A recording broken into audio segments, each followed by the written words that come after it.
काय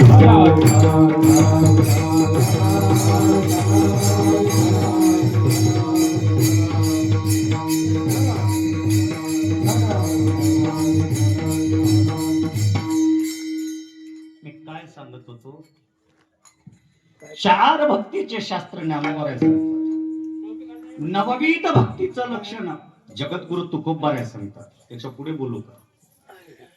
पण तेच तुकोबाराय आज भक्ती करत असताना देवाला कोणती भक्ती आवडते हे सांगत असताना चकारात्मक द्वंद वापरला. हे चिथोर भक्ती.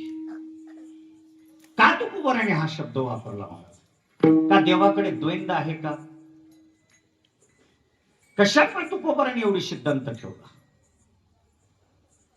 तुकोबाराने भक्तीचं लक्षण सांगत असताना भक्ती हे सर्वात्मक श्रेष्ठ भक्तीचं लक्षण सांगत असताना तुकोबाराने हेच भक्ती म्हणण्याचं कारण पहिले आपल्याला ओळखलं पाहिजे.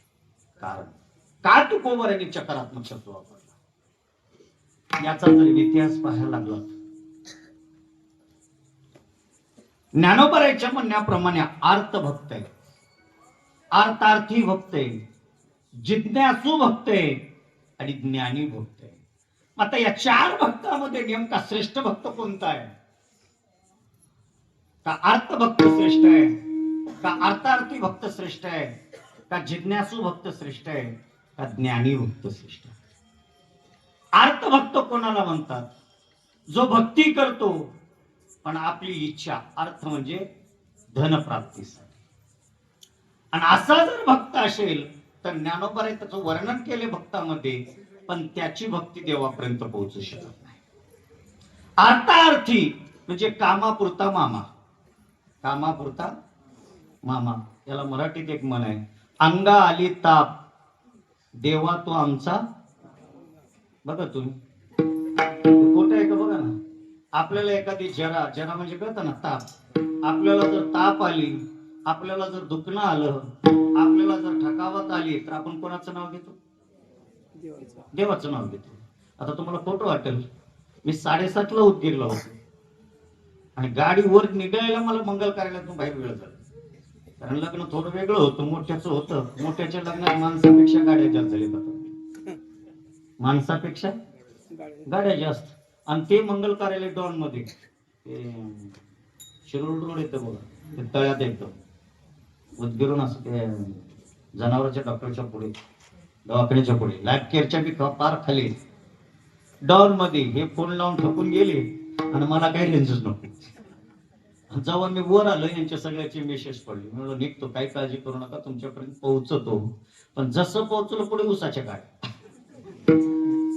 काही येता येईना आणि ह्यांचे फोन बंद होईना. तर माझ्या तोंडातून राम राम बंद होईना. आणि 3 दिवस झाले असंच बोललं. 3 दिवस झालं मला कुठला येते. 3 दिवस झालं. परवाच्या दिवशी हैदराबादला साक्षी आहे, बरोबर आहे, 6 वाजता हैदराबाद सकाळला आणि 9ला मुक्रामधला कीर्तन. पुन्हा तिथून 6ला निघून 9ला पोहोचलोच. कारण करता करिता ते आहे, त्याच्याकडे टाइमची मर्जी खातो. 2.5 तासात देवगुरूर गाठलं आणि मग तिथून गेलो अर्ध्या तासात. आणि काल नारायणखेडच्या पलीकडे होतं, सहज सौरी आली, ते तसंच होतं. आता येतं कराव आणि येथून आणि 5वा अध्याय सांगायला तेलगूत नारायणखेडला जावं शक्तीचा. मला ते म्हणणं नाही, कारण जिथं अंगावर येतं तेव्हा देव आठवतो. मी पूर्ण उदगीर पासून राम रामच म्हणत आलो, कारण लवकर जाऊ दे, लवकर जाऊ दे. तसा आपल्या सगळ्यांचा सिद्धांत आहे महाराज. आपल्याला काहीतरी दुखणं झालं की आपल्याला हनुमंतराय आठवतो. आपल्याला काहीतरी आपलं दुखणं गेलं मग. आणि अलीकडले जाणते बी तसंच निघाले. 11 मंगळवार जा म्हणतात कुठं, आणि 12ला गेलं तर काहीची पाळी तुटणार आहेत का? पण त्यांना माहित आहे याच्या अंगात ताप आहे तोपर्यंत ज्यांना जाणार आहे. म्हणून आपण भक्त आहोत अर्थार्थी, म्हणजे दुखणं जायापर्यंत उपासना करणारे. म्हणून तुकोबाराय यालाही भक्ती मानली नाही. त्याच्या पुढे जिज्ञासू आहे. जो जिज्ञासू आहे त्याचा सिद्धांत आहे महाराज, त्याला देवच ओळख करून घ्यायचं. काही मी उद्धार पावेन, काही कृपा करील नारायण, ऐसे तुम्ही सांगा संत जीवन. करा समाधान चित्त माझे किंवा पुसावेशी हेची वाटे जे जे भेटे तयासी देव कृपा करील मज काय लाज राखील. त्याला देवाचीच जाणीव नाही, मग त्याची भक्ती पावणार आहे का? तेही भक्ती नाही, अर्थ भक्ती नाही, अर्थार्थी भक्ती नाही, जिज्ञासू भक्ती नाही. म्हणून तुकोबाराय म्हणले हे तिन्ही भक्ती देवापर्यंत पोहोचू शकत नाही. महाराज शेवटचे ज्ञान, ज्ञान भक्ती मात्र असे आहे महाराज, ज्ञानातून देवाला ओळखलं जातं. ज्ञान आणि भक्ती हे दोन एक रूपाला गेले की देवाची प्राप्ती होते, आणि दोन एक रूपाला जर गेले नाहीत तर प्राप्ती होत नाही. कारण तुकोबाराय चकारात्मक शब्दामध्ये हे जी भक्ती म्हणली, हे म्हणल्यानंतर देवाला आवडणारी भक्ती याच्यामध्ये संशय निर्माण काय केला? कारण तुकोबारायला माहिती होतं हे तीन प्रकारचे भक्त जगामध्ये आहेत, देवाच्या ठिकाणी नाहीत. कोणाच्या ठिकाणी? देवाच्या ठिकाणी नाहीत. आणखी कळत नसेल तर उदाहरण, एक कुटुंब आहे, एक कुटुंब आहे, थोडक्यात सांगतो. एक कुटुंब आहे, एक मुलगा डीसी आहे, एक मुलगा डीसी आहे, एक मुलगा लीडर आहे, नेता आहे, आणि एक मुलगा अख्ख्या भारतातला मोठा कीर्तनकार. द्याच कुठे नीट लक्ष द्या बरं माझ्या बोलण्यात. एक आहे डीसी, लाल दिव्याच्या गाडीत फिरणारा, एक आहे लीडर, अख्खा समाज त्याच्या ताब्यामध्ये, आणि एक आहे कीर्तनकार, सर्वात मोठा जो पूर्ण भारत त्याला मानतो, आणि एक आहे रात्री गटारीत पडायचं. किती मुलं झाली? चार. आता हे चारही मुलं आहेत, आईला कोणतं आवडतं? बोला ना हो, काय झालं आता? आई चारही मुलावर, एक सांगून जाऊ, डीसी एखाद्या टाइमला जर घरला येणार गेलं, कुठं तर ड्युटीला गेला असं माय म्हणते, बरोबर आहे, आणि लीडर येत नसेल तर कुठं तर सभा घेत असेल म्हणते, आणि कीर्तनकार तर रात्रच्याच फिरतो, पण जे गटारीत पडायचं ते जर घरला येणार गेलं तर दरवाजाला बसते. नीट लक्ष द्या माझ्या बोलण्यात. वाट फक्त आईला चारही मुलं तेवढेच आहेत, तसं देवाच्या ठिकाणी चारही भक्त तेवढेच आहेत. माया करत असताना तेवढीच करते, पण माया करत असताना तेवढीच करते, पण त्यातल्या त्यात थोडी वेगळी राहते, त्यातल्या त्यात थोडी वेगळी राहते. तसं आमचा देव महाराज भक्ती करत असताना थोडी भक्ती वेगळी पाहते, थोडी वेगळी. कळत नसेल तर एक प्रसंग आहे रामायणामध्ये प्रसंग आहे. काय झालं माहित आहे का? राजा दशननाचा वध झाला, आणि राजा दशननाचा वध झाल्यानंतर सगळीकडे जय जयकार झाला, सगळे जय जयकार करायला लागले, सगळे गुलाल उधळायला लागले. आपल्या भाषेमध्ये राजांचा विजय झाला, प्रभू रामचंद्रांचा विजय झाला, सगळे जय जयकार करायला लागले. आणि सगळे करत असताना एकटं रुसून बसलं, म्हणजे नाराज बसलं. देवाने बघितले, सगळे नाचायला लागले, उड्या मारायला लागले, पण ह्यानंच काही काही बसना गेले. देव त्याच्या जवळ गेले आणि म्हणले, हनुम्या, कोण रुसला होता? हनुमंतराय. हनुम्या, तुला माझा विजय बरं वाटत नाही का? देवा म्हणले, विजयासाठी तर तुला खांद्यावर घेतलो, विजयासाठी तर सुग्रीवाशी मैत्री केली, विजयासाठी तर देवा लक्ष्मण नादासाठी द्रोणागिरी आणलो, विजयासाठी तर लंकेचं दहन केलं, सगळं तुझ्यासाठी केलं, मग तू काय एवढा नाराज झाला? खरं सांगू का देवा, आनंद झालं रे, पण येत असताना ही पाला खाणारे वानर आहेत का नाही, पाला खाणारे हे सगळे मी संगतीला घेऊन आलो होतो. किती होते वानर? 18 पद्म, 18 पद्म वानर होते देवा. पण आता अविद्येकडे जात असताना याच्यातल्या अर्ध्याला अधिक काय झाले? मरण पावले. आणि मरण पावल्यामुळे आता आपल्याला अविद्येला जात असताना या वानरांचं दुःख पाहून, म्हणजे यांचा मृत्यू पाहून, आणि मला दुःख झालं देवा, तुझ्या विजयाचं दुःख नाही. तुझ्या विजयाबद्दल तर मला आनंद आहे, पण हे वानर आता कसं, यांचं काय होईल? आणि याच्यानं मला दुःख वाटायला लागलं, आणि याच्यानं दुःख वाटत असल्यामुळे नाराज. एवढंच की तुझी नाराजी दूर करू का? अनुग्रह करा देवा. तेवढी नाराजी जर दूर केला तर आणखी आनंदाला ओघ आहे म्हणे आमच्या. ओघ आहे म्हणल्यानंतर लगे भगवंताने हात मारला. इंद्रा अमृत घ्या आणि या. इंद्रदेव आले महाराज, अमृत घेतले ना आले. आणि अमृत घेऊन आल्यानंतर हनुमंतराया, इंद्रदेव आणि रामप्रभू तिघ आहेत आणि पाठीमागे लक्ष्मण दादा. आणि अमृत आणल्यानंतर इंद्रदेवाने विचारलं, देव हे अमृत एक सांगतो म्हणे, हे फक्त वानराच्याच तोंडात घालायचं म्हणे. कोणाच्या? वानराच्या. राक्षसाचं घालायचं एक थेंब सुद्धा राक्षसाच्या असणाऱ्या तोंडामध्ये घालायचं नाही, पडून द्यायचं नाही, शिपडायचं नाही, फक्त वानराच्याच तोंडात घालायचं. मागे लक्ष्मण होता, सक्का भाऊ. लक्ष्मण आला, रामप्रभूचा हात धरला. दादा काय झालं? काही नाही रे म्हणे. आतापर्यंत तुला मी तुझी पूजा करत असताना एक तत्व माझा भगवान आहे, एक बाणी, एक पत्नी आणि एक वचनी, आणि एवढं तुझं भेद आहे. आणि तुला देव मानून मी तुझ्या संगतीत एवढी दिवस सेवा केलो देवा, पण तू देव नाहीस म्हणे. तू देव नाहीस. रामप्रभू म्हणजे तुला असं का वाटायला लागलं?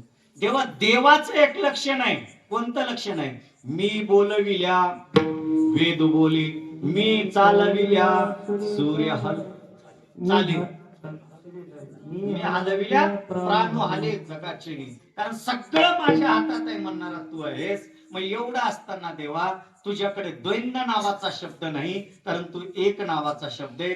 मग राक्षसाला उठवण्याची भाषा सोडतोस, वानरालाच उठवतोस. मग तुझ्याकडे देवा द्वैंद आहे का नाही? द्वैंद आहे का नाही?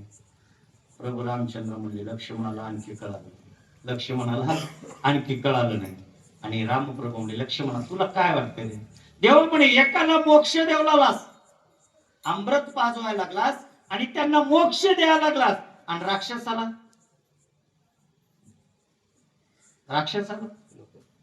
नरकाला. रामप्रभू म्हणले, येडे इथं तर कुठे मार खाली.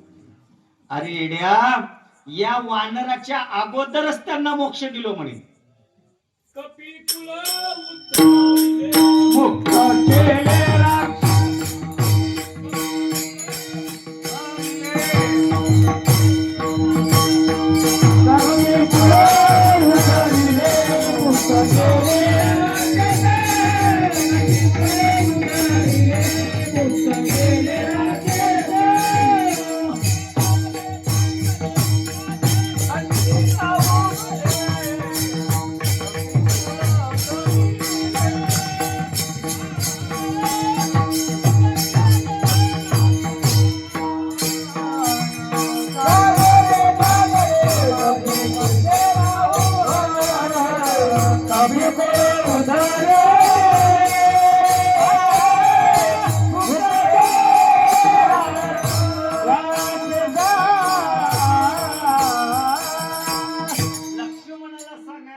या वानराच्या अगोदरच त्यांना उद्धार केलं, मुक्त केले. राक्षसांचा उद्धार केलोय. लक्ष्मण म्हणलं, दादा मला काय कळालं नाही. दादा राक्षसाचा जर उद्धार केला, मग वानराचा का केला नाही? वानराचा का केला नाहीस? रामप्रभू म्हणले, लक्ष्मणा तुला कळणं गेले म्हणे, इतके दिवस जोडले सांगताय. जे राक्षस मरत होते ते कोणाकडे पाहून मरत होते? कोणाकडे? कळत नसेल. आता तुम्ही कोणाकडे बघला आणि मी कोणाकडे बघलो? तुमच्याकडे. माझ्या मागची आता चोर तर कोणाकडे बघलेले? तुमच्याकडे बघलेले, बरोबर आहे ना? आणि मी तुमच्याकडे बघलो. त्यावेळेस सांगितलं, येड्या, ज्या वेळेस राक्षसांना द्यायला लागलेलं बाण आहे ना, त्यावेळेस त्यांनी माझं नाव घेतलं, माझ्या मुखाला पाहिलं, म्हणून त्यांना मोक्ष दिलो. आणि हे वानर युद्ध राक्षसा संग करत होते आणि बघत होते राजा दशरथाला, म्हणून यांना मोक्ष मिळालं नाही. म्हणून माझ्याकडे द्वैंद नाही. अरे नाही नाही, खरंच नाही द्वैंद महाराज. याच्या पुढे जाऊन सांग, देवाचं तर ब्रीद आहे महाराज.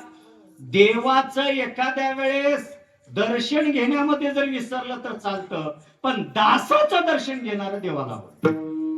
तुमची दासीचा दास करून दासांच्या दासाची जर सेवा केला तर त्याच सुद्धा उद्धार होतो. उदाहरण देऊ काय? भागवतामध्येच एक कुटुंब होतं माझं, आणि एक कुटुंब होतं सुशिक्षित घरचं, चांगल्या घरचं होतं. नोकरी वर्ग होता. 7 दिवस सेवा करायचा आणि 8व्या दिवशी सुट्टी राहायची. आता गव्हर्नमेंट सर्वंट कधी राहते? रविवारी. रविवारी सुट्टी राहायची. मग रविवारी पत्नी म्हणायची, अहो कधी तर फिरायला घेऊन चला ना, कधी तर फिरायला घेऊन चला. आता ते गव्हर्नमेंट वाले काय म्हणतात, 7 दिवस ती कल्ली कटकट आणि 1 दिवस म्हणजे तुम्ही करता वाटते. तुमचं तुम्हीच हसलात, मी तर बोललो नाही ना. 7 दिवस म्हणे नोकरीचं टेन्शन, 1 दिवस तरी विश्रांतीचा दिवस, पण एका दिवशी तुझं टेन्शन. चला म्हणे फिरायला जाऊन. एक सांगून जाऊ का, जे सुशिक्षित असतात ना ते फिरायला कुठं पंढरपूरला जाईना, कुठं आळंदीला जाईना, कुठल्या मंदिराला जाईना. कुठं जातात? कुठं बोला ना, कुठं जातात?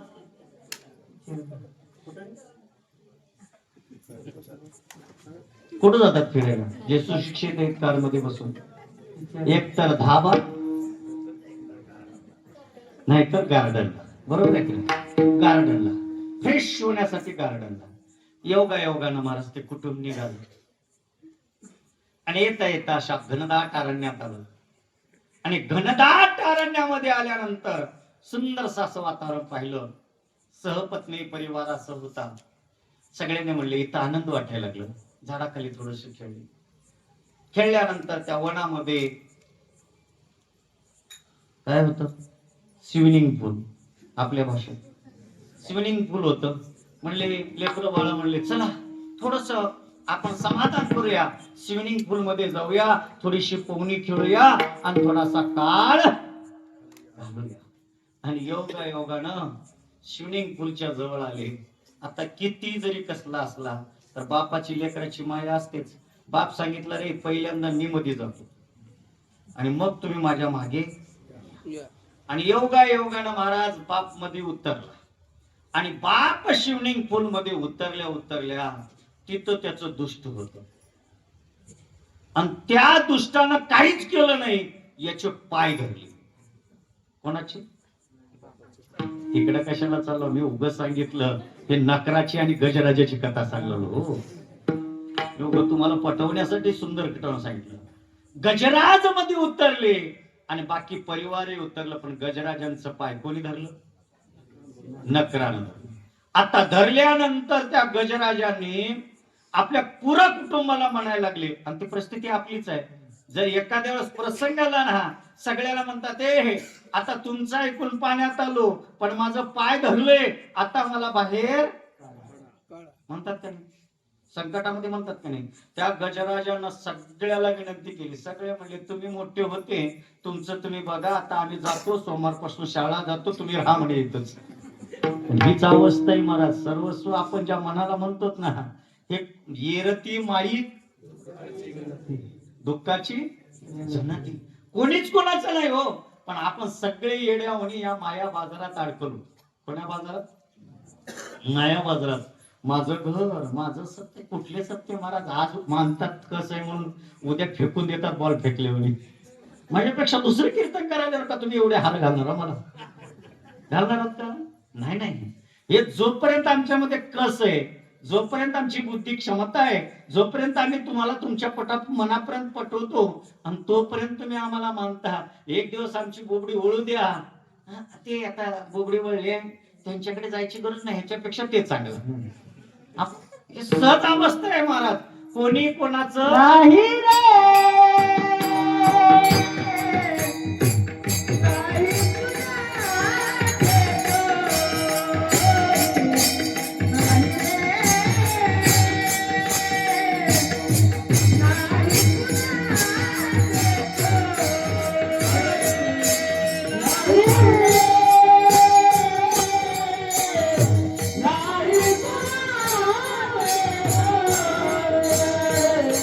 Now you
नाही कुणाचं कोणी. आणि त्या गजराजानं विनंती केली लेकरा बाळाला, कोणी त्याच्या संगतीला येणार, सगळे बाजूला सरकले. नकराचं आणि गजराजांचं मला जास्त काळ घालायचं नाही. अनेक वर्ष युद्ध झालं, अनेक वर्ष. नकरराज त्यांना मध्ये ओढायला लागले आणि गजराज बाहेर ओढायला लागले. शेवटी गजराजांची ताकद संपली. गजराज म्हणजे हत्तीची ताकद संपली. गजराजाने विचार केला, हे तर कोणीच नाहीत, ना लेकरू नाही, ना बाळ नाही, ना पत्नी नाही, ना सोयरा नाही, ना धायरा नाही, कोणीच नाही. शेवटचा विचार केला, कोणी नाहीत ना, एक आहे म्हणे शेवटचा, पोषितो जगाशी एक करा. सर्वस्वाचा विस्तार केला आणि त्याचा धावा करायला लागला. धावा करत असताना आमच्या परमात्म्याचं एक ब्रीद आहे, देवाचं ब्रीद आहे. धावा केल्यानंतर येतो हाके सरशी घालून या. पण हे करण्या अगोदर सुद्धा त्याचं ब्रीद आहे. त्याचं ब्रीद काय आहे माहित आहे का? घेशी तेव्हा तो पहिले घेतो आणि मग देतो. माझा शब्द नीट आहे का? पहिलं घेतो आणि मग देतो. आता घेण्यासाठी देवाला काय लागतं, तर काय केलं? सगळं अंतःकरण निर्मळ केलं आणि या चित्तामध्ये सर्वस्वाचा विसर पाडला आणि विसर पाडून त्या देवाला हृदयामध्ये बसवलं. आणि हृदयामध्ये बसवल्यानंतर त्याने एकच म्हणला, देवा एवढी दिवस युद्ध केलो पण या इंद्रियाच्या अहंबळामुळे, कोणाच्या? माझ्या ताकदीमुळे. आणि ताकद हीच अहंकार आहे आणि या अहंकारामुळेच आपण सगळे. महाराज एका समाजाची कथा नाही, आमची सुद्धा तशीच कथा आहे. आता हे सगळे थांबले टाळकरी, मी मधली चाल गॅप करू द्या. त्यांच्या का कीर्तनला जावं, त्या सप्त्यात काय जावं अडकल्यांच्या, चालीच देत नाही. उग सामान्य आपल्याला एवढा अहंकार आहे की मला 4 अभंगाला तर चाल मिळावं, बरोबर आहे. मग त्या गजराजाने विचार केला, एवढे फॅमिली सांभाळण्यासाठी एवढं प्रयत्न केलं, कोणी नाही कोणाचे, म्हणजे हे सगळं नित्य आहे. म्हणून अंतःकरण निर्मळ केलं, काम सोडून दिला, क्रोध सोडून दिला, लोभ सोडून दिला, दंभ सोडून दिला, अहंकार सोडला, अंतःकरण निर्मळ केलं, त्याचं चिंतन करायला लागलं. त्याचं चिंतन करत असताना काहीच केलं नाही महाराज. त्याच सरोवरामध्ये एक कमळाचं फुल होतं. कोणतं फुल होतं? कमळाचं. पहिले मी जाऊ दे, तिकडे जाऊ नका. ज्यानं कमळ उचललंय त्यालाच भलं झाले.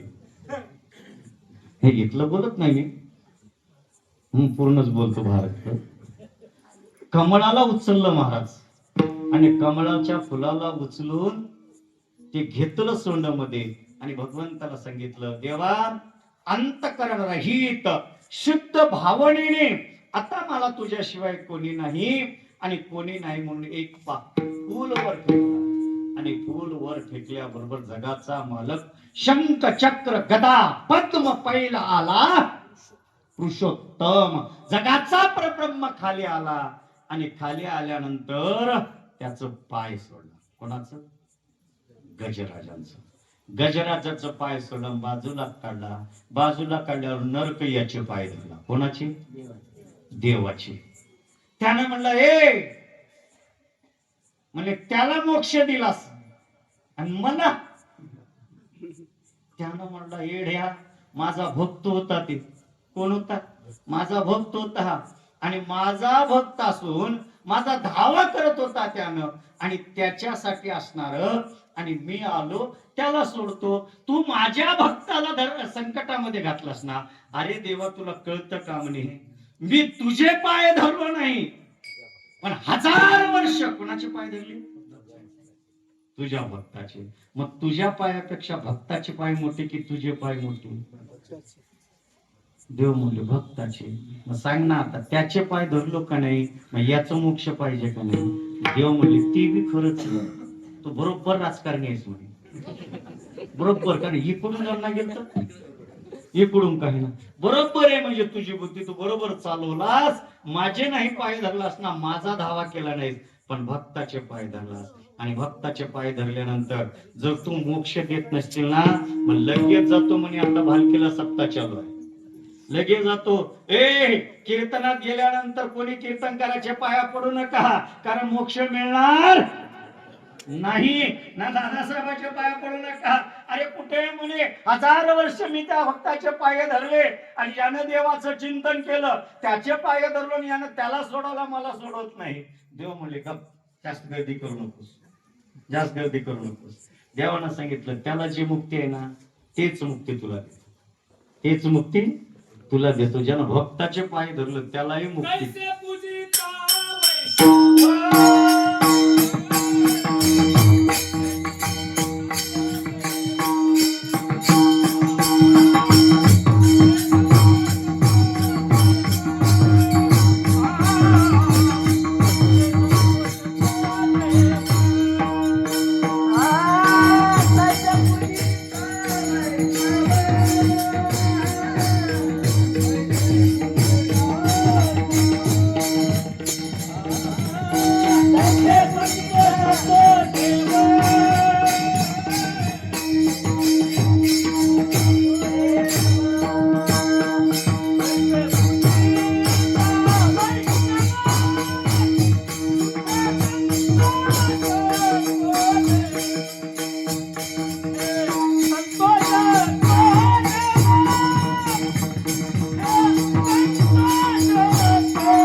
संतांची पूजा केली, साधूची पूजा केली तर देवाला संतोष होतो. देवाला, देवाच्या ठिकाणी द्वैंद नाही महाराज, देवाच्या ठिकाणी द्वैंद नाही. तुम्हाला रामायणातला सिद्धांत सांगितला, नकराचा सिद्धांत सांगितला, शेवटी तुकोबाराचा सिद्धांत सांगितला की संतांची पूजा केली तरी देव राहतो. मग इथं तुकोबारायने सिद्धांत ह्याची थोर भक्ती का वापरली? याची थोर भक्ती आवडते तेव्हा. का देवाला कोण भक्ती आवडते हे म्हणतात, याच एकच लक्षण आहे, याच एकच लक्षण आहे. देव काय करतो माहितीये का? देव काय करतो? भक्ती आता कळत नसेल तर आणखी उदाहरण सांगू. आता इथं आला, मी सगळ्या सोपं भाषेत सांगतो. इथं आला, काही जणाला गायन आवडतं, बरोबर आहे? काही जणाला गायन आवडतं, काही जणाला वादन आवडतं आणि काही जणाला कीर्तन आवडतं. आता ऐका, गायन आवडतं का गायनाचा मनुष्य आवडतो? गायन आवडतो. गायन आवडत असताना कोणाचं गायन आवडतं? आपल्या कानाला, आपल्या मनाला ज्याचं आवडतं त्याचंच. आता सुरेश महाराज मृदंग वाजवतात, त्यांच्या वाजवणं, त्यांचं म्हणणं, वाजवणं मृदंग आहे, वाजवणं मृदंग आहे, सगळेच वाजवतात, पण सुरेश महाराजच का आवडतं? वाजवणं ना, कोणी मृदंग आवडतं ना, मग मृदंग वाजव सगळ्याच आवडव का नाही, पण सुरेश महाराजच का आवडव? याला कारण, आवडतं मृदंग महाराज पण आपल्या मनाला आवडणाऱ्या माणसाचं. लक्षात आलं? आपल्या मनाला गायन आवडतं, आपल्याला जे आवडतं तो गायक जर असेल तर त्याची 2-4 माणसं जास्त येतात. नाही नाही, आज त्यानं गायक आला, चला चला चला, आज कान तृप्त होणार आहे. गायन सगळ्याच आहे पण आवडतं त्याच माणसाचं. तसं तुकोबारायचं सिद्धांत देतात बाबा. जसं कीर्तन बी त्याच कीर्तनकाराचं कीर्तन आवडतं, नाहीतर कीर्तन आवडत असलं असतं तर मग भाव बदलला नसता. एकाचा रेट एकीकडे आहे तर एकाचा रेट कीर्तनच आहे ना महाराज, आवडणं साहजिकच आहे ना, कीर्तनच आहे. पण ते कीर्तन आवडतं, हेही कीर्तन आवडतं, ते आपल्या माणसाचं कीर्तन आवडतं, त्याही माणसाचं. फरक काय माहितीये का? त्या माणसाच्या व्यक्तित्वावर आधारित, कलाही त्या व्यक्तीच्या आधारित आहे, गायनही त्या व्यक्तीचा. गायन आवडतं पण त्या व्यक्तीचा. तसं तुकोबाराय सांगतात, जसं व्यक्ती आवडते त्या व्यक्तीवर याचं मन गेलेलं असतं, गायनावर नाही, त्या व्यक्तीवर. कळत नसेल तर कळतं का? आता नीट ऐका. जसं व्यक्तीवर गायन जातं, व्यक्तीवर मृदंग जातं, व्यक्तीवर असणार कीर्तन जातं, तसंच भक्तीचं लक्षण आहे महाराज. ही भक्ती करत असताना आपल्या जीवनामध्ये आपण जेवढं प्रेम या प्रपंचावर करतो, प्रपंचावर, बरोबर आहे. आतापर्यंतचा इतिहास तुम्ही ऐका. आतापर्यंतचा इतिहास कुठल्या तरी संतानं संसार सोडा असं म्हणलंय का? कुठलेही संतान. ज्ञानोबा आहे तर सरळ शब्द सांगतात, अवघाची संसार आनंदे भरीन. त्याच्या पुढचा शब्द सांगा, अवघेचे त्रिलोके चरणी जगन्नाथा सुखे करावा संसार.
फड आठवतं आम्हाला, फड आठवतं. कारण आमच्या फडावर जुनी पद्धत आहे. कीर्तन करायचं असेल तर 1000 4000 आपण पाहिजे होते, आणि साल म्हणायचे असेल तर आता ते पद्धत नाही म्हणून बरं आहे. आता ते म्हणलेलं मला येणं गेले तर इकडं कवा येणार आहे. कारण अवघड चौचित नाही, अभंग एवढे भूतकाळाचे आहेत, बड्या बड्याला मातीत घालतात. सुखे करावा संसार न संडावे दोन्ही वार. पुढचा शब्द महत्वाचा आहे, दया क्षमा. घर घर सोडा म्हटलं नाही, दया करायचं सोडा म्हटलं नाही, सगळं कुठलं सोडा म्हणलं नाही. सुखानं संसार करा, सुखानं परमार्थ करा. मग मला सुखानं आम्ही आताही परमार्थ करायला लागलो, आताही संसार करायला लागलो. मग एवढं सुखानं करत असताना तुकोबरा हेच थोर भक्त का म्हणतात? मी बाजूला नाही, इतक्या शब्दावर आहे नाही. हेच का तुकोबरा एवढं चकारात्मक शब्द वापरतात? एकच शब्दांत आहे मला, जेवढं प्रेम या संसारावर करता ना. कोणावर? तुमचं प्रेम कोणावर आहे? माझं संसारावर आहे. माझं संसार तुमचं नाही. सोडा असं शब्दच नाही महाराज. मी पुन्हा पुन्हा शब्द टाकायला लागलो. संसार करू नका असं कुठंच नाही, संसार करायला सांगितलं. पण संसार करत असताना आजही आम्ही देवावर जेवढं प्रेम करतो तेवढं संसारावर करतो का? जेवढं संसारावर प्रेम करतो तेवढं देवावर प्रेम करतो? एकच शब्द सांगा, संपलं. मी पुढे निघतो. तुमचं प्रेम देवावर आहे का संसारावर आहे? कशावर आहे? बस बस, म्हणजे तुम्हाला कळालं, माझं कीर्तन कळालं. एवढं बोलण्यासाठी मला 1 तासाच्या वर लागला असतं, एवढं आणण्यासाठी तुम्हाला. तुमचं प्रेम प्रपंचावर आहे. आता मी पहिलंच दृष्टांत दिलो, संसार हे मिथ्या आहे. संसार हे मिथ्या आहे. संसारातल्या सगळ्या वस्तू नाशवंत आहेत आणि संसारातलं सुख सुद्धा नाशवंत आहे. मग संसारावर जेवढं प्रेम करता तुम्ही नाशवंतावर प्रेम करता का? खुल्लं सांगून जाऊ का? याच्यापेक्षा आणखी खाली सांगतो तुम्हाला पटवण्यासाठी. मला तेवढं नाही, मी पटवा म्हणून इथवर आलो आणि माझी मर्यादा आहे. मी तुम्हाला कितीही पटवलं तर पूर्ण अभंगाकडे जाणार नाही, कारण अभंग तुकोबारायचं आहे. ज्या तुकोबाराने वैकुंठाला जाऊन 3दा खाली आले त्या तुकोबारायचं आम्ही का बोलू शकतो? आम्ही काही बोलू शकत नाही, फक्त त्याचा सिद्धांत सांगायला. ऐका, जेवढं प्रेम तुम्ही प्रपंचावर करता त्या प्रपंचातल्या प्रेमाचं एक क्षण आपल्याला सुख मिळतं? बोला ना. एक तर 4-5 मुलीवर मुलगा झाला, काय वाटतो आपण? काय वाटतो? पेढे. पेढे वाटतो, त्याच्यावर एवढं जीव पार प्रेम करतो. महाराज जगाला सांगतो, बस आता काहीच नाही बघा. जीवनातलं या संसारातलं सगळं दुःख गेलं आमचं. आता आमच्यासारखा सुखी कोणी, बरोबर आहे. मग एवढं म्हणतो म्हणतो म्हणतो 10-15 वर्ष लई झाली. किती वर्ष? 10-15 वर्ष. 10 बी नाही महाराज, लई झालं तर 8 वर्षाचा हे ना एवढ्यापर्यंत. मग एवढ्यापर्यंत आलं, मग थोडे आपलं प्रेम आता कमी होतं. कसं बघा, हे काय करतात, बाळा शाळा जाईल, आज जाईना. तुम्ही का जाईना? मी जाईना म्हणजे जाईना. मग एक लगावून देते त्याला. लगावता का नाही तुम्ही? नाही लगावं, माझं मत आहे. एक मारलं की त्याला म्हणते तू माझ्यावर प्रेम कर. कशाला करू तुझ्यावर? माझा आजच ऐकणा गेलास तर पुढे काय दिवे लावची. बरोबर आहे. म्हणजे 10 वर्षापर्यंतच आपलं प्रेम. पुन्हा त्याला 15 वर्षाचा झाला, पुन्हा तर मोठं होतो, कॉलेजला जातो. आणि कॉलेजला गेले की काय करतो? लक्षात आलं काय?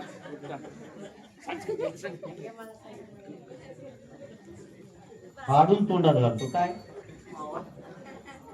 हा, त्यानं परीक्षेतलं पेपर फाडते. पेपर म्हणले का फाडून तोंडात घालतो काय? गुटके. मग गुटके खावला की आपल्या थोबाडाचं वास येतं. हे तर खाणार असेल त्याची क्षमा, माझ्या पैशानं खावला मी. आणि मी नको म्हणा, कशाला म्हणून मी, कारण माझ्या पैशाने तुम्ही खाणार नाही. पण गुटखे खाणारा कधी तर चांगल्या लोकात म्हणजे चांगल्या जागेवर बसते का? बोला ना. त्याला चांगल्या जागेवर बसच ना, कारण त्याला चांगल्या जागेवर बसलं की थुकाव कुठं प्रश्न येते. आता 99% कडेला बसता, सतरंजीवर करून थुकतात. याचा अर्थ चांगल्या जागेत बसत नाही, चांगल्या माणसाजवळ बसत नाही. मग तवाई म्हणते अरे एवढं चांगलं तुला घडवलं, एवढं मोठं केलं, एवढं सगळं केलं, तू असं का करलास? नाही नाही आई, हा हा हा म्हणण्यामध्ये याला 18-20 वर्ष निघून जाते. आई म्हणते ऐकायला गेले आता येसन घालतो. मग तुम्हाला येसन म्हणलेत बरं का, येसन घालतो म्हणते. आणि येसन घालतो म्हणून काय करते आता? हे पक्क कळते हो. इतकी वेळ बोललेलं का कळालं नाही? ते सगळ्याला कळतं, पण मी दिशा देऊन चालू आहे का. लग्न करते, मग लग्न केल्याबरोबर येणं सरळ म्हणतं तुझं तू, बरोबर आहे. तेव्हा म्हणते अरे लय नवस केलो रे भाड्या तुझ्यासाठी, लय देवाला गणपतीच्या त्या कुंभेश्वरला नवस केलं, बालकेश्वरला नवस केलं, सगळ्याला नवस केलास तू, झालास ना आज हे दिवस दाखवले का. म्हणून मी सांगायला लागलो, जेवढं प्रेम आपण याच्यावर करतो, जेवढं प्रेम आपण अर्धांगिनीवर करतो, जेवढं प्रेम या कुटुंबावर करतो, आणि जेवढं आपण आयुष्यामध्ये प्रेम करतो, हे नासणार आहे. हे नासणार आहे. येरती माईक दुःखाची जनती. एक करा हेच प्रेम. आता नीट ऐका, हेच प्रेम त्याच्यावर करा. कोणावर? देव. एवढं प्रेम जर त्याच्यावर केलं, मग सुख आहे का दुःख आहे? सुख आहे का दुःख आहे? मग इथलं प्रेम काढून तिकडं लावणं, याला जगद्गुरु तुकोबरा अभंगाचं पहिलं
संकल्पाची माया, संकल्पाची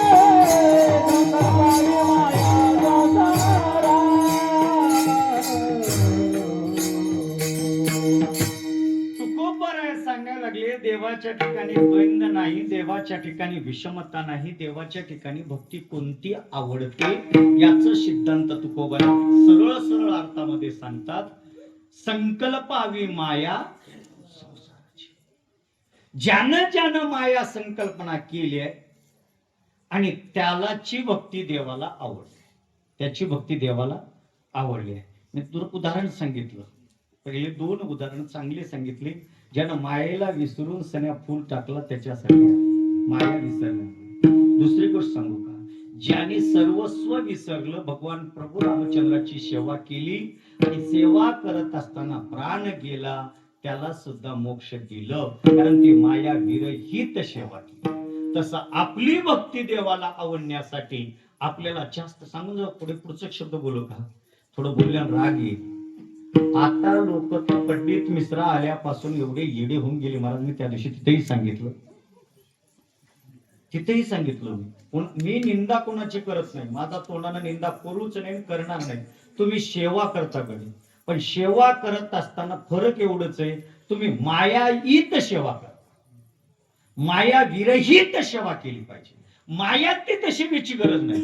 देवाला तुम्ही विचार करा, आमच्या देवाला सोनं लागत नाही हो, आमच्या देवाला चांदी लागत नाही, आमच्या देवाला खरं सांगू का, गीतेमध्ये सुद्धा भगवान सांगत असताना सांगितलं 9व्या अध्यायामध्ये 27व्या श्लोकात, पत्रम पुष्पम फलम तोयाम, भगवंतानं सांगितलं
काही लागत नाही महाराज.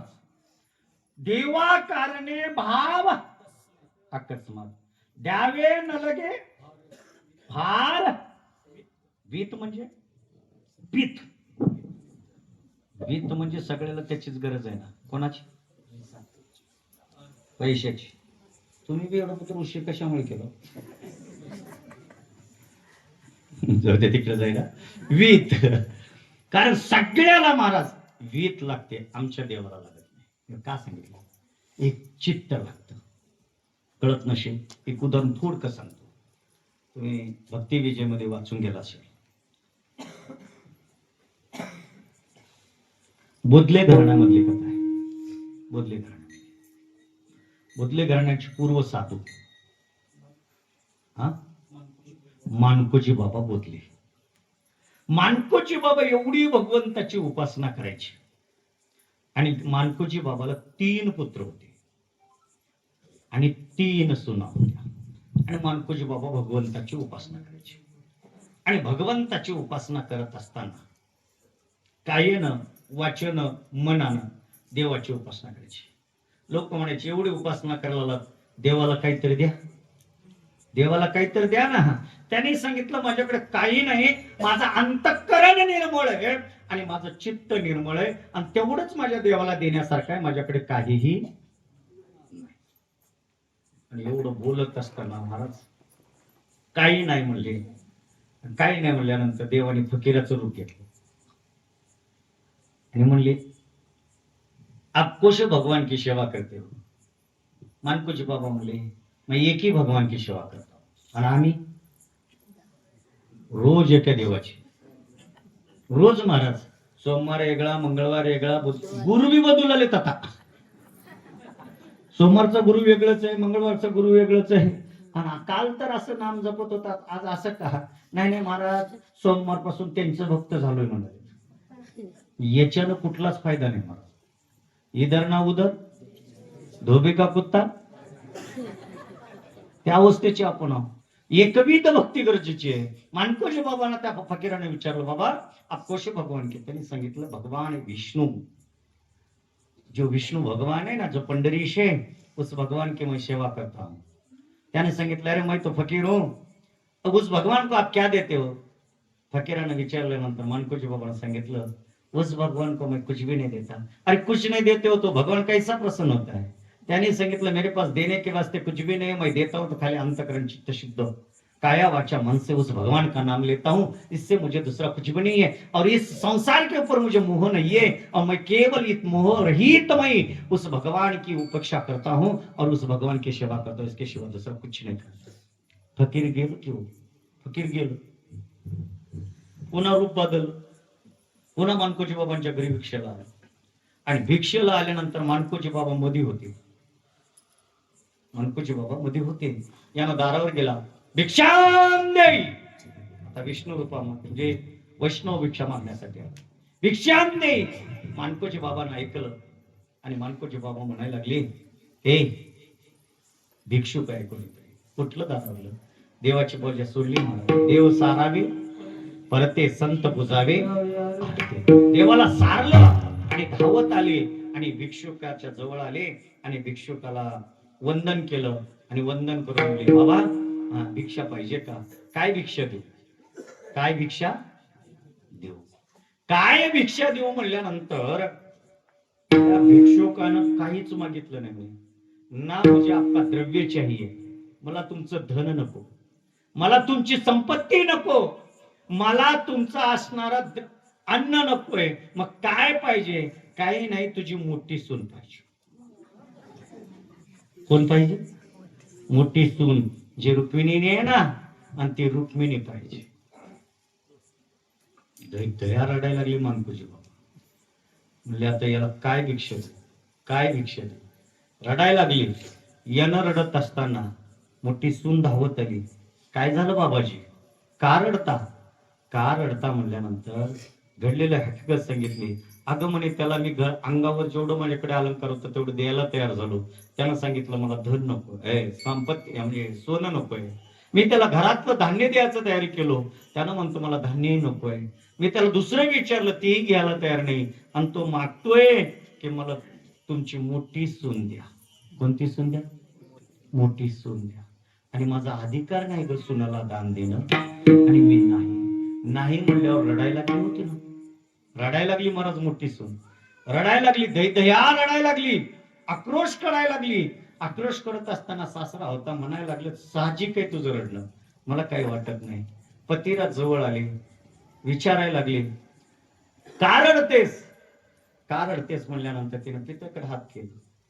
पित्याकडे हात केल्यानंतर मुलगा पित्यांच्या जवळ गेला मानकोजी बाबांच्या आणि जवळ जाऊन म्हणायला लागला काय झालं बाबा. का रडते तिनं. काही नाही रे, असा भिक्षुक आलाय. मग भिक्षुक आलाय ना बाबा, तुमच्या अंगावर जे अलंकार देऊन टाका.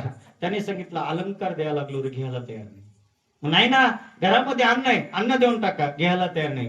म्हणे द्रव्य द्या. द्रव्य घ्यायला तयार नाही. मग काय मागतो. काही नाही रे म्हणे, तुझी पत्नी दानमध्ये मागतो. काय मागतो.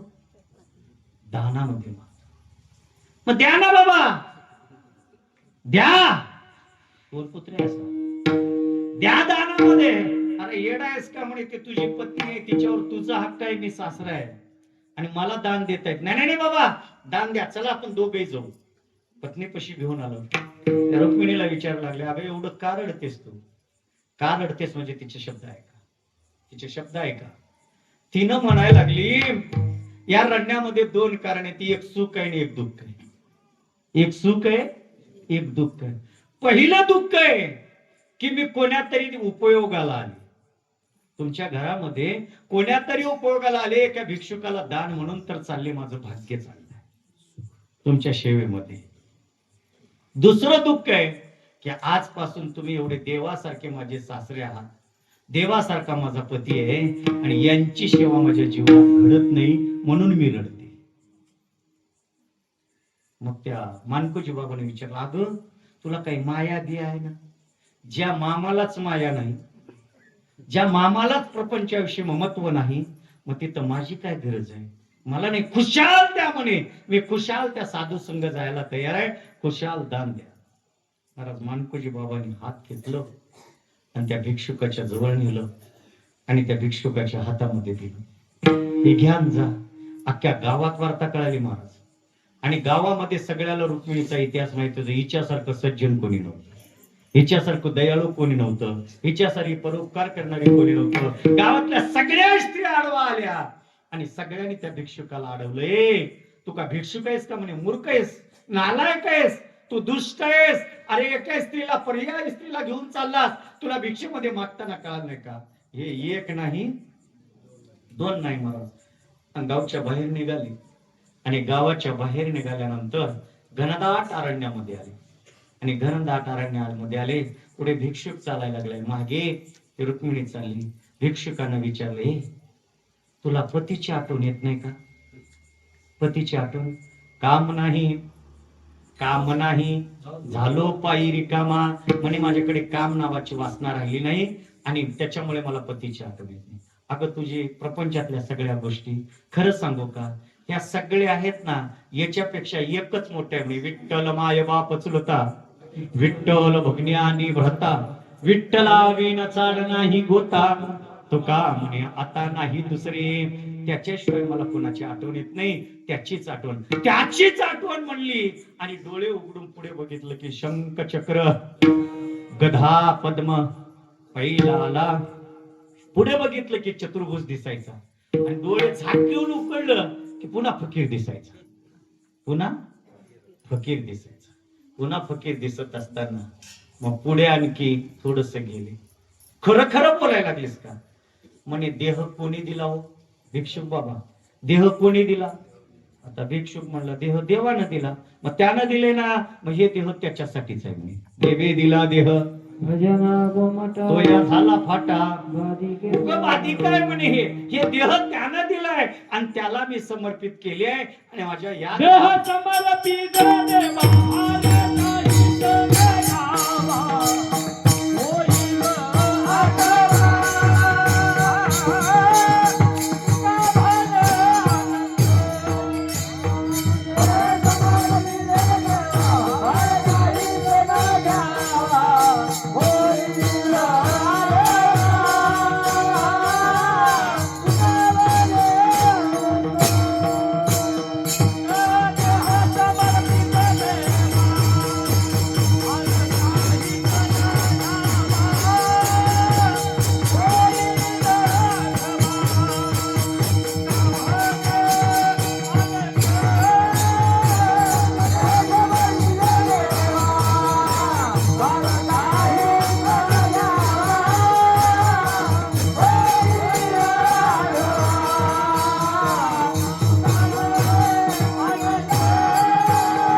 सांगितलेले लक्षात नाही.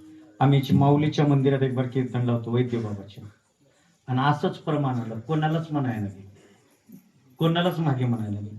त्याने म्हणे मूर्ख शब्द नका येणार, चाल तर येते नाही ना ना ना ना ना कसे की चाल देह समजायचे तसं बोलता का? मग घाबरायचं नाही, झूट बोल पर ऐट बोल, तसं घाबरू नका काहीच बरं का. ती किती का प्रमाण म्हणा, चाल ध्यान ठेवायची. ती किती का म्हणे अवघड म्हणून त्या प्रमाण, पण आपण त्या प्रमाणाकडे द्यायचं नाही, पण चाल चुकायची नाही. ऐका, देह समर्पिचे देवा, भार काहीच न घ्यावा, होईल आगवा. तिने म्हणली, देव भक्षुका, मला या देहाचं ममत्व नाही.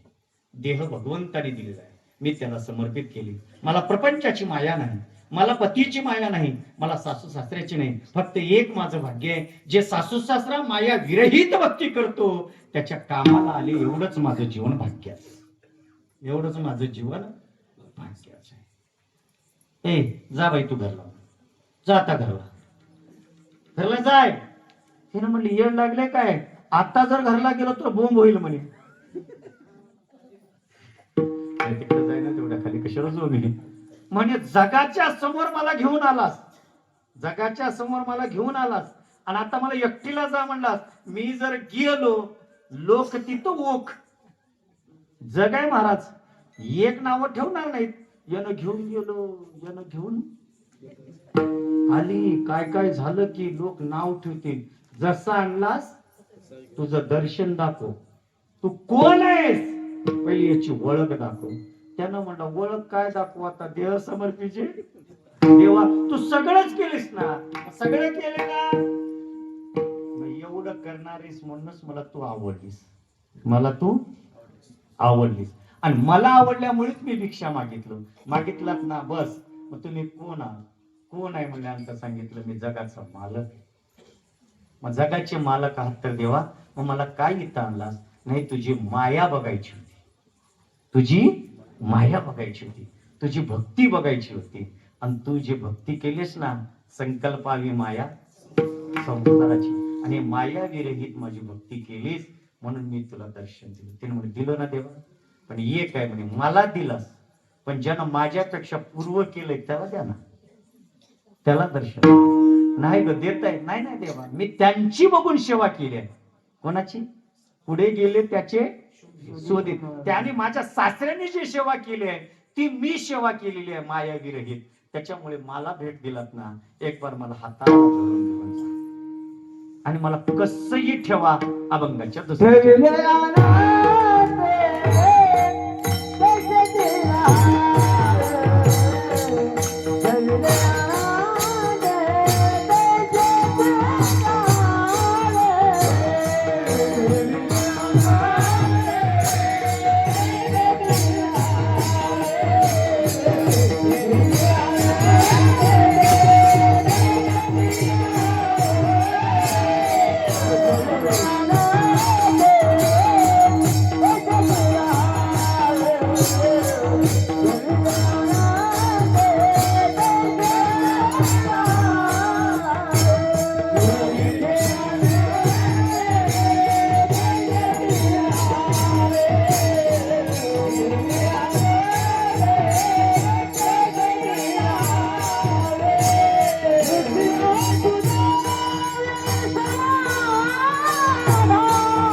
मला आता त्याची काही चिंता नाही, पण मला भेटलात ना, चला माझ्या सासऱ्याकडे. आणलं गावात, सगळ्यांनी बघितलं, पण येव गायका गावाच्या बाहेर जात असताना दुःखवटा होता चेहऱ्यावर, पण येत असताना आनंद होता, आनंद, चेहरा पुसून.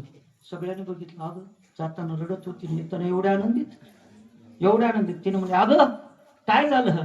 जन्मा आलो त्याचे आजी गोळ झाले, साचं झालं, कृत्य कृत्य केलं, इच्छा केली ते पावलो. जी इच्छा होती ते इच्छा जाताना रडत होती ना, आता तर इच्छा म्हणाली. लोक काही बी करा, कुठेही नाव ठेवते. गुज गुज गुज गुज गुज नंदाच्या वाड्यात झाल्यासारखं गुज उठायला ती गेली मामा घरी. पतिराज दारोट्यावर होते, पाहिलं बाबाला हात मारला, बाबा बघा बघा रुक्मिणी आली, तो भिक्षुक आलाय. भिक्षुक आला, बदले बाबा आली, मानकुजी बाबा. भिक्षुकाला सांगितलं, एक बार दिलाव ना दान, आता घेत नाही म्हणे, आता घेत नाही, घेऊन जा. घेऊन जा म्हणल्यानंतर देवाने हात जोड आणि देव म्हणायला लागले, मानकोजी मी भिक्षुक नाही, तुम्ही माझ्यावर जेवढं प्रेम केलात ना, या घरावर जेवढं प्रेम केलं तेवढं माझ्यावर केलं, आणि जेवढं माझ्यावर तुम्ही प्रेम केलात तुमच्यापेक्षा हिनं जास्त माझ्यावर प्रेम केले, म्हणून हिनं आवडली मला. याची थोर भक्ती आवडत देवा. आणि आवडली म्हणून तिला मी रूप दाखवायला गेलो होतो. मग देवा तिला दाखवलास ना, मला दाखव. रूप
दाखवी रे आता दश नाही बरं का, सहस्त्र अनेक भुजाचा तो बाप आहेस ना, दाखव. देवाने रूप दाखवलं. मग बाबा म्हणायला लागले, बोलले बाबा आता दाखवलास ना, आता राहा. आणि तेव्हापासून त्यांच्या घरात आहे देव. काय संकल्पावी माया, आणखी इथंच होते. ही चित्तवर भक्ती, अशी भक्ती आवडते. आणि ही भक्ती करत असताना जीवनात किती जरी दुःख आलं तर त्याला सामोरी जाण्यासाठी तुकोबारा म्हणतात, ठेविले आनंते तैसेची राहावे, चित्ती असू द्यावे. ऐका, माझा अभंगच लाडकी बहीण आहे, आणि इथं जास्तींचीच संख्या आहे. कोणाची? लाडक्या बहिणीची. आणि अभंग नाही, भक्तीच लाडकी आहे. हेची थोर भक्ती म्हणजे स्त्री रूपक शब्द आहे, म्हणून मी चारही प्रमाणाला चारही स्त्रियाच दृष्टांत देणार आहे. कारण लाडक्यात जास्त आहे तर इकडे कशाला जावं? लाडक्यामुळे सत्ता पलटून आली आहे. मग लाडक्याला सोडून दुसरीकडे कशाला आपण तर जावं?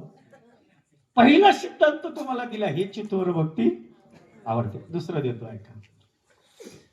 मला काही विनोदाच्या कथा, मला कीर्तनच येत नाही महाराज, फक्त परंपरा आहे, मला तिकडे जाता येत नाही. ऐका, महाभारतामध्ये एक सुंदर दृष्टांत. भगवान कन्हैयाची बहीण, तिचं नाव काय? कोण म्हणलं? नाही, बरोबर आहे, तिकडे बघू ना. कोण आहे? सुभेद्रा. धन्यवाद. नाही तर सलमान खानची बायको कोण आहे? लग्नच झाले, सांगायचा प्रयत्न मी करतो. भगवान कन्हैयाची बहीण कोण आहे? सुभेद्रा. कोणाची पत्नी आहे?